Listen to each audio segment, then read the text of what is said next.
Simplement, després de la derrota d'avui, la situació de la grama... Bueno, és complicada tot l'any, no? Primera volta complicada, segona volta complicada. En aquests moments, doncs, bueno, l'equip necessitava alguna victòria important. Les derrotes fan molt mal. Avui s'ha notat l'equip que ha treballat, ha ficat el peu, com altres partits, però bueno, la sort en moments puntuals no hem tingut. El 0-1 era molt necessari, perquè o un o l'altre podia fer un gol. Bueno, el 0-1 ens hauria anat molt bé, no? Sobretot per tindre capacitat i sobretot arribar al final del partit per poder guanyar-lo, no? L'1-0 m'ho ha fet molt mal, no? Llavors a partir d'aquí, doncs, bueno, jo penso que els jugadors mentalment s'han marxat una mica del partit, no?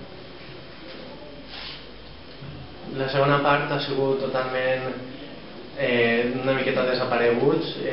Creus que ha passat factura el gol?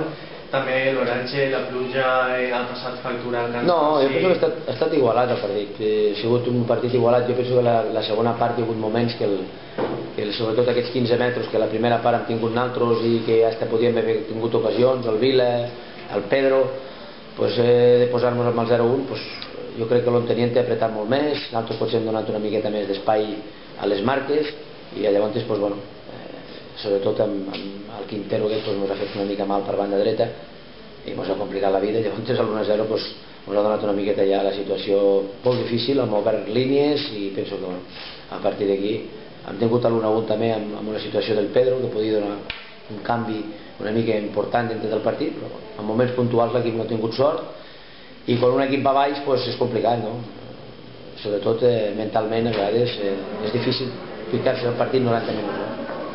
Està comentant vostè sobre el tema de la sort i de més.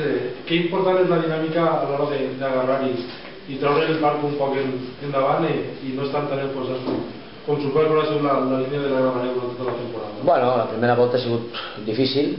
Jo penso que estem pagant una mica la primera volta i ara la segona volta estem jugant millor. El que passa és que de sortir a guanyar 3 punts, els empats no ens valen i llavors, bueno, aquestes dinàmiques són complicades. Moltes vegades he dit que l'Ontenient en aquests moments està en una situació tranquil·la, els jugadors tenen una capacitat important, sobretot aquest pes de saber com estan a la classificació i això fa molt mal als jugadors. Els meus jugadors són gent jove que en un moment donat a vegades passa factura, sobretot a la situació de l'equip.